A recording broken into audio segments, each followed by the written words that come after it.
Hey friends, welcome back to another episode of Doggy Disguises. Today we are going to be drawing a doggy ballerina. Now I'm really excited about this one because this is a pose that I have not drawn at all yet. It's not normally what you would think of when you would think of a doggy dressed up for Halloween. We're using creative liberties with this drawing. So go ahead and grab your supplies and let's go ahead and get started.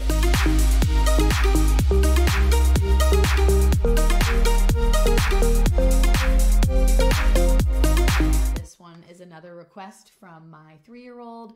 So I'm super excited and we're gonna draw our dog a little bit different today. So we're gonna be making our dog standing up. I think it's kind of a little bit fun and different. And I also have a lot of space on the right side of my paper here. So this is a really good pose to use to maximize the space. So let's go ahead and make our ballerina puppy. So let's go ahead and start with the top here. So our dog is going to be lifting her head up. So I'm going to go all the way to the top here and I'm going to draw a nice big arched line like a rainbow.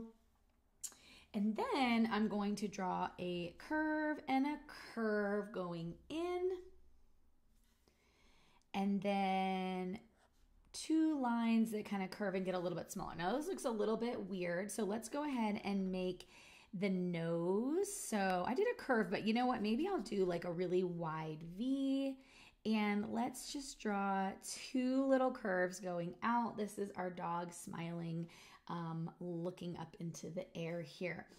Now, before I do the ears, I'm going to go down to where the neck is and I'm going to do a curve line that goes up. And I like to do these at the same time. When I'm drawing something symmetrical, I like to do them at the same time just so it's a little harder if you make a perfect hand on the left and then to duplicate it exactly the same after, whereas when you're doing them at the same time, they look the same, similar at least, pretty much the whole time. So I'm going to curve around the top and then I'm going to bring the line down so it's following the same curve as the first line. So I'm going to do the same on this side. I'm going to do the top of the paw and I'm going to curve around. And because this is a little doggy, this is her paws.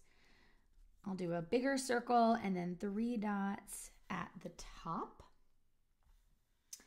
Now let's go ahead and do our ballet leotard. I'm just going to draw the neckline here and then I'll do the arm one in just a second. Let's go ahead and draw 2 parallel lines down and curve it, and then we're going to do obviously the 2 at the bottom. So you can make the leotard have short sleeves, long sleeves. I'm going to do mine in like a kind of a tank top, so I'm going to go ahead and draw 2 lines there. And then now we're going to go ahead and do the 2. So we're going to make our 2 go pretty far out. This is one of those 2s that are very fancy. They're very stiff. They go straight out here. So I made 2 lines that are on a very slight diagonal. And then I'm going to go ahead and just make a really kind of shallow curve in a zigzag line. Okay, going out. Now, technically real like point ballerinas, their tutus are a little bit thicker, so maybe we want to do 2 lines here, or we could just do it. Maybe let's just do this. We'll just add another layer underneath with some other zigzag lines. There we go. That looks a little bit, thicker there. Okay, so then we'll draw some lines going out. Notice how I'm drawing the lines in the middle going straight at me, but as I go towards the sides, I'm going to change the direction of my line, and this is just going to make it look like it's, again, kind of moving throughout the top and going out. Okay, oh, looking cute. I'm going to add a little curve here for like the bottom of the chin area, and then I'm making this kind of like a beagle, this doggy, so I'm going to make some long ears that curve down. Is this Snoopy right now? Maybe. Kind of looks like him. And you know what? I'm going to go ahead and just color in the ears. I don't usually color in these, mainly because I'm here to teach you the drawing, but oh my goodness, when you actually color in your work, it is just the chef's kiss on top. So definitely be sure to go back and take your time to go ahead and color in your work. All right, we're almost done. So now I'm going to draw a line that is kind of lined up with the torso of my dog, maybe in just a little bit. I'm going to go down. You can make the legs as long as you would like, short or long. And I'm going to add a little curve at the bottom. So this is going to be the ballet slipper. And the other leg, so the other line is going to be a little wider, and then it's going to get thinner as it goes down. This is clearly not accurate. Most of these drawings are dogs that I've seen pictures of. This one, I'm going totally rogue, and I'm imagining that a dog is literally a ballerina. We're just going for it. So I'm going to do a little curve line at the bottom. This is like the ballet slipper here, and then let's just draw 2 diagonal lines, and then we're going to do another set that go underneath. So I did some overlapping there.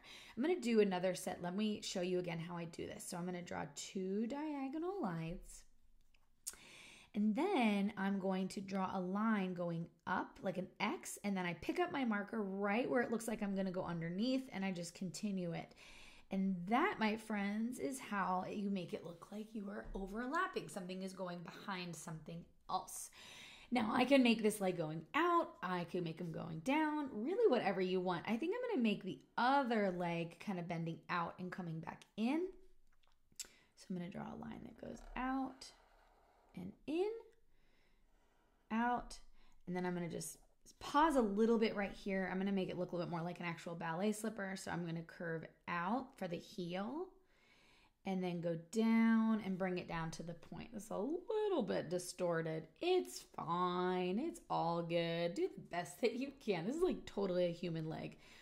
But again, I'm having fun. Are you having fun? Because if you're having fun, then that's literally all that matters. Okay. Now, maybe if this was really a true ballerina, her ears would be in a bun, but that is okay. Maybe we want to also I like to add a little bit of extra fun stuff. Maybe we want to do some music notes, just to show this doggy is dancing to some music. All right, friends, that's it for our ballerina doggy today. I'm just going to add a quick little stage in here, just with a horizontal line, maybe a little shadow, and voila, we're all finished.